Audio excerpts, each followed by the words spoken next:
Hello friends, आज हम बात करने वाले हैं हिंदी व्याकरण की। हिंदी व्याकरण में आज हम वर्णमाला से रिलेटेड क्वेश्चन डिस्कस करने वाले हैं। ठीक है, जितने भी क्वेश्चन हमने इसमें इंक्लूड किए हैं सारे इंपॉर्टेंट हैं। यदि आप इस वीडियो को देखते हो तो वर्णमाला से आपका एक भी क्वेश्चन गलत नहीं होने वाला है। ठीक है, स्टार्ट करते हैं फर्स्ट क्वेश्चन से। ठीक है, फर्स्ट क्वेश्चन है वर्णमाला किसे कहते हैं। ठीक है, वर्णमाला किसे कहेंगे हम। ठीक है, ऑप्शन ए है शब्द समूह को, ऑप्शन बी है वर्णों के संकलन को, ऑप्शन सी है शब्द गणना को, ऑप्शन डी है वर्णों के व्यवस्थित समूह को। ठीक है, तो इसका राइट आंसर हो जाएगा ऑप्शन डी। ठीक है, वर्णों के व्यवस्थित समूह को हम क्या बोलते हैं, वर्णमाला बोलते हैं। ठीक है, नेक्स्ट क्वेश्चन है भाषा की सबसे छोटी इकाई कौन सी है। ठीक है, जो भाषा की सबसे छोटी इकाई कौन सी होती है ये हमें बताना है। ठीक है, तो ऑप्शन ए है शब्द, ऑप्शन बी है व्यंजन, ऑप्शन सी है स्वर और ऑप्शन डी है वर्ण। ठीक है, तो इसका राइट आंसर हो जाएगा ऑप्शन डी। ठीक है, ऑप्शन डी वर्ण राइट आंसर हो जाएगा। ठीक है, और वर्ण वर्ण मिलके क्या बनते हैं, शब्द बन जाएंगे, और शब्द शब्द मिलके क्या बनता है, वाक्य, और वाक्य वाक्य मिलके पूरा पैरा बन जाता है। ठीक है, नेक्स्ट क्वेश्चन है हिंदी वर्णमाला में वर्ण है। ठीक है, जो हिंदी वर्णमाला है हमारी उसमें कितने वर्णों की संख्या है। ठीक है, ये हमें बताना है। तो इसका राइट आंसर हो जाएगा ऑप्शन बी 52। ठीक है, हमारी हिंदी वर्णमाला में टोटल 52 वर्ण होते हैं। ठीक है, नेक्स्ट क्वेश्चन है भाषा की सबसे छोटी इकाई है। ठीक है, ये रिपीट हो गया क्वेश्चन, तो इसका राइट आंसर हो जाएगा ऑप्शन सी वर्ण। ठीक है, नेक्स्ट क्वेश्चन है व्यंजन और स्वर के संयुक्त रूप को क्या कहते हैं। ठीक है, व्यंजन और स्वर के संयुक्त रूप को क्या कहते हैं। ठीक है, ये बताना हमें। तो ऑप्शन ए है वर्ण, ऑप्शन बी है ध्वनि, ऑप्शन सी है अक्षर, ऑप्शन डी है वाक्य। ठीक है, तो व्यंजन और स्वर के जो संयुक्त रूप होता है उसे हम बोलते हैं अक्षर। ठीक है, सी राइट आंसर हो जाएगा। ठीक है, नेक्स्ट क्वेश्चन है हिंदी भाषा में कितने स्वर हैं। ठीक है, तो हमें स्वरों की संख्या बतानी है। जो हिंदी भाषा वर्णमाला है उसमें स्वरों की कितनी संख्या है। ठीक है, तो इसका राइट आंसर हो जाएगा ऑप्शन बी 11। ठीक है, 11 होते हैं हमारे स्वर और 33 होते हैं व्यंजन। ठीक है, नेक्स्ट क्वेश्चन है हिंदी भाषा में कितने व्यंजन होते हैं। ठीक है, तो इसका राइट आंसर हो जाएगा ऑप्शन बी। ठीक है, 33। नेक्स्ट क्वेश्चन है एक से अधिक वर्णों के मेल को कहते हैं। ठीक है, एक से अधिक वर्णों के मेल को क्या कहते हैं। ठीक है, तो इसका राइट आंसर हो जाएगा ऑप्शन ए अक्षर। ठीक है, नेक्स्ट क्वेश्चन है हिंदी वर्णमाला में व्यंजनों की संख्या। ठीक है, तो ये रिपीट हो गया, ये हो जाएगा 33। ठीक है, नेक्स्ट क्वेश्चन है जिनका उच्चारण स्वतंत्रता से होता है और जो व्यंजन के उच्चारण में सहायक होते हैं उसे क्या कहते हैं। ठीक है, जिसका उच्चारण हम स्वतंत्रता से करते हैं और जो व्यंजन के उच्चारण में सहायक होता है, यानी कि जो व्यंजन होते हैं हमारे 33, उनको बोलने में जिसका हम प्रयोग करते हैं तो उसे हम क्या कहते हैं। ठीक है, तो इसका राइट आंसर हो जाएगा ऑप्शन बी स्वर। ठीक है, जो व्यंजन होते हैं हमारे तो इनको हम बिना स्वर की सहायता से नहीं बोल सकते। ठीक है, इसमें जब स्वर लगेगा तब यह व्यंजन कंप्लीट होगा। ठीक है, नेक्स्ट क्वेश्चन है हिंदी में ध्वनियाँ कितने प्रकार की होती हैं। ठीक है, तो ध्वनि दो ही प्रकार की होती हैं, स्वर और व्यंजन। ठीक है, इसका राइट आंसर ए हो जाएगा। ठीक है, नेक्स्ट क्वेश्चन है वर्णमाला में स्पर्श व्यंजनों की संख्या कितनी होती है। ठीक है, जो स्पर्श व्यंजन होते हैं वो कितने होते हैं। ठीक है, हमें बताना है। ठीक है, तो ऑप्शन ए है 25, ऑप्शन बी है 30, ऑप्शन सी है 20 और ऑप्शन डी है 35। ठीक है, तो इसका राइट आंसर हो जाएगा ऑप्शन ए।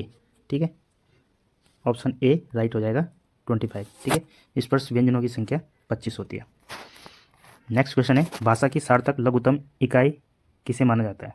ठीक है, तो देखो यहाँ पे क्या है, अभी हमने पढ़ा था कि जो इकाई होती है सबसे छोटी लघुत्तम इकाई क्या होती है, वो तो होती थी वर्ण। ठीक है, पर यहाँ पे लिखा है सार्थक लघुत्तम इकाई। ठीक है, सार्थक मतलब जिसका कोई अर्थ हो। ठीक है, तो इसका राइट आंसर हो जाएगा ऑप्शन ए।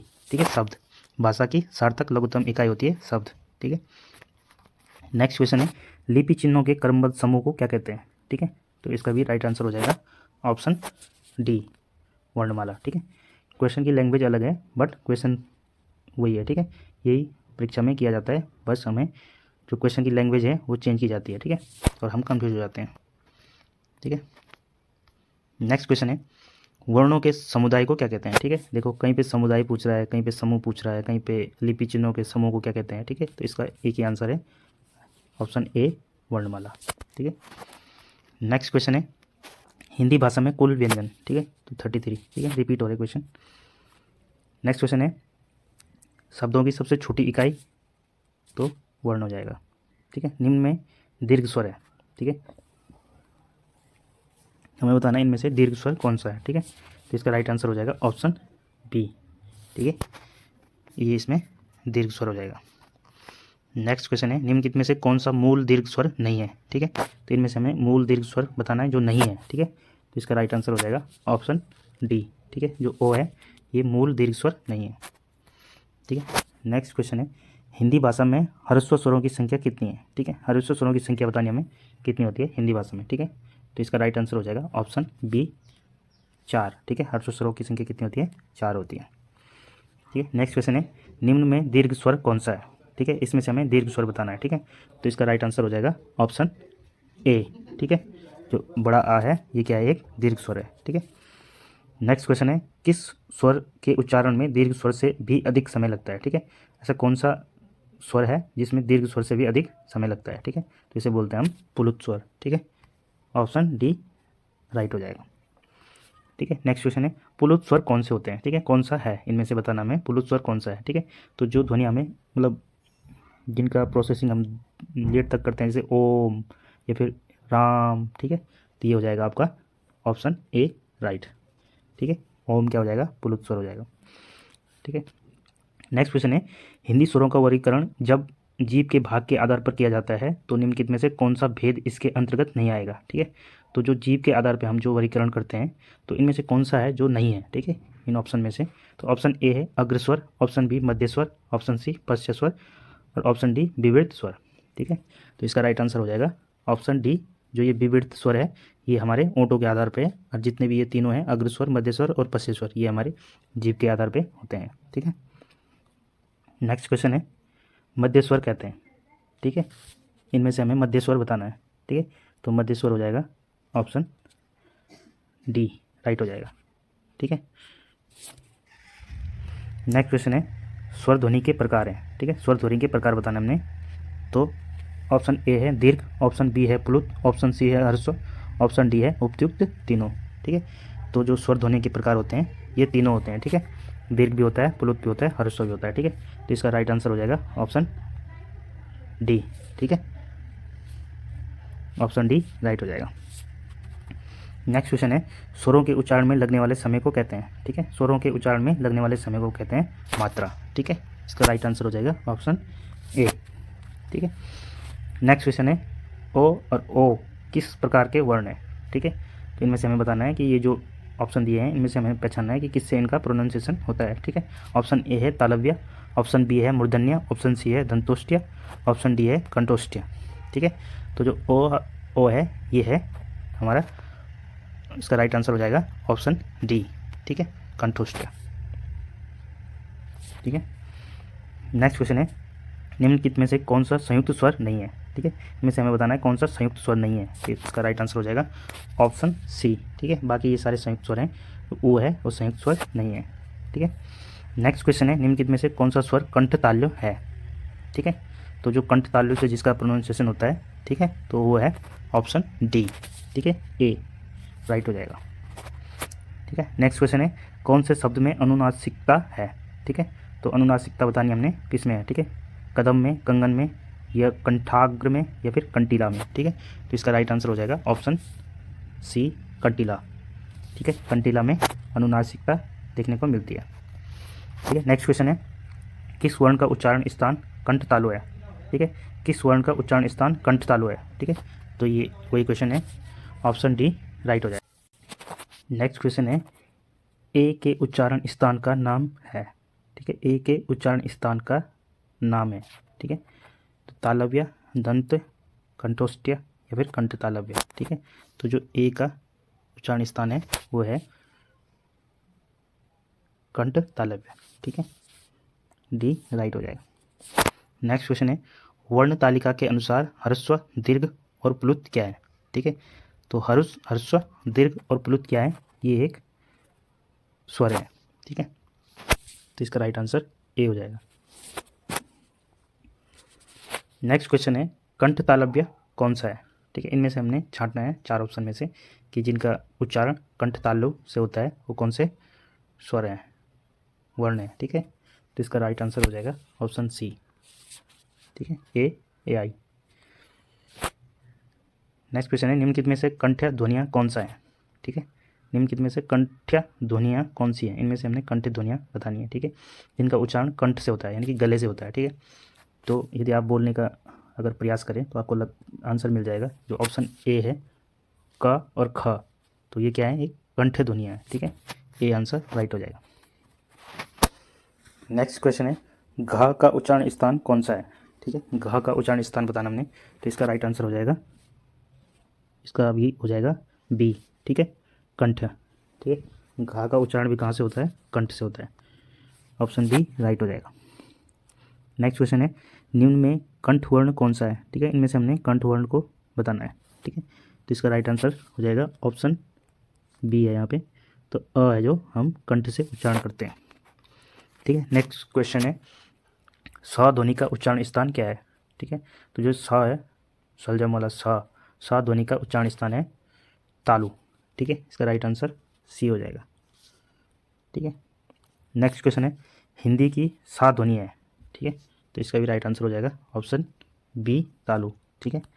नेक्स्ट क्वेश्चन है, च छ ज झ य का उच्चारण स्थान है, ठीक है। तो ये सारे जितने भी ये वर्ण हैं तो ये क्या है? तालु से बोले जाते हैं, ठीक है। च छ ज झ य, ठीक है। तो इसका राइट आंसर है ऑप्शन सी तालु, ठीक है। नेक्स्ट क्वेश्चन है, निम्नलिखित व्यंजनों में से कौन से व्यंजन का उच्चारण तालु से होता है? ठीक है, तो अभी हमने पढ़ा था च छ ज झ क्या है? ये तालु से बोले जाते हैं, ठीक है। तो इसका राइट आंसर ऑप्शन सी हो जाएगा छ, ठीक है। नेक्स्ट क्वेश्चन है, ड का उच्चारण स्थान है, ठीक है। तो देखो ड अगर बोल के देखोगे, अगर खुद उच्चारण करोगे तो ड, तो जो हमारी जीभ है ये हमारे मूर्धा को टच कर रही है ऊपर, ठीक है। तो इसका राइट आंसर हो जाएगा ऑप्शन नंबर सी मूर्धन्य, ठीक है। जो ड है ये मूर्धन्य से उच्चारण होता है, ठीक है। नेक्स्ट क्वेश्चन है, हिंदी की मूर्धन्य ध्वनियाँ हैं, ठीक है। तो अभी देखो क्वेश्चन आया था पीछे, ट ठ ड ढ, ये सारी क्या है? मूर्धन्य ध्वनियाँ हैं, ठीक है। बी राइट हो जाएगा। नेक्स्ट क्वेश्चन है, निम्नलिखित में से दंत्य ध्वनि है, ठीक है, जो हम दांत के उच्चारण से उच्चारित करते हैं, ठीक है। तो वो है ऑप्शन नंबर सी त, ठीक है।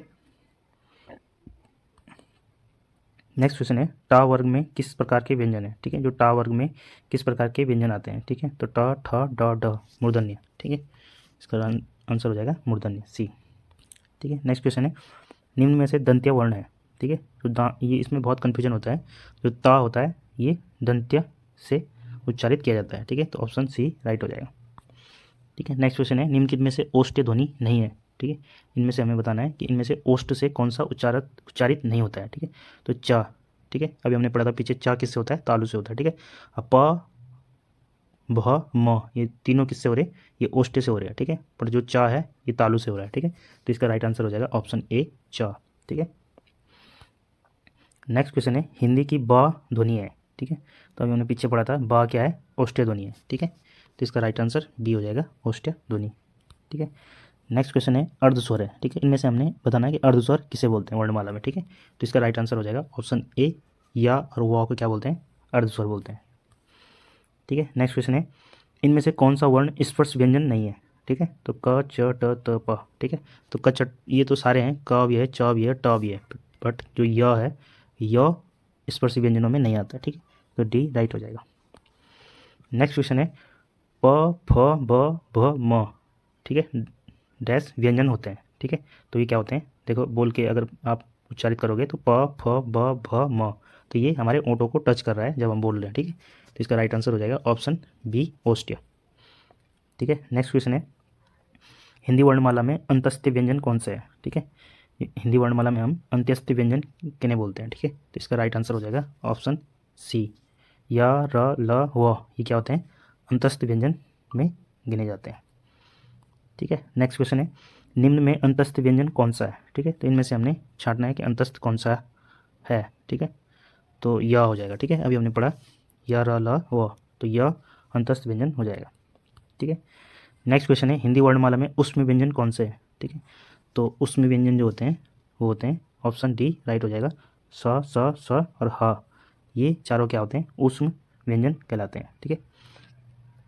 नेक्स्ट क्वेश्चन है, उच्चारण की दृष्टि से स व्यंजन किस प्रकार के हैं? ठीक है, तो अभी हमने पढ़ा क्या है? उष्म व्यंजन है, ठीक है।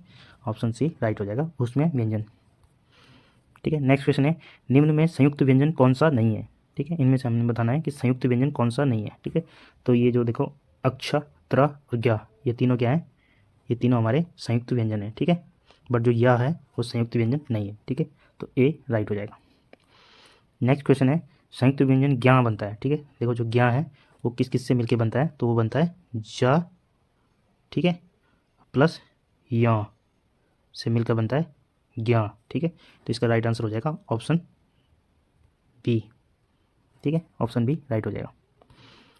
नेक्स्ट क्वेश्चन है निम्न में से कौन एक अल्पप्राण ध्वनि है, ठीक है।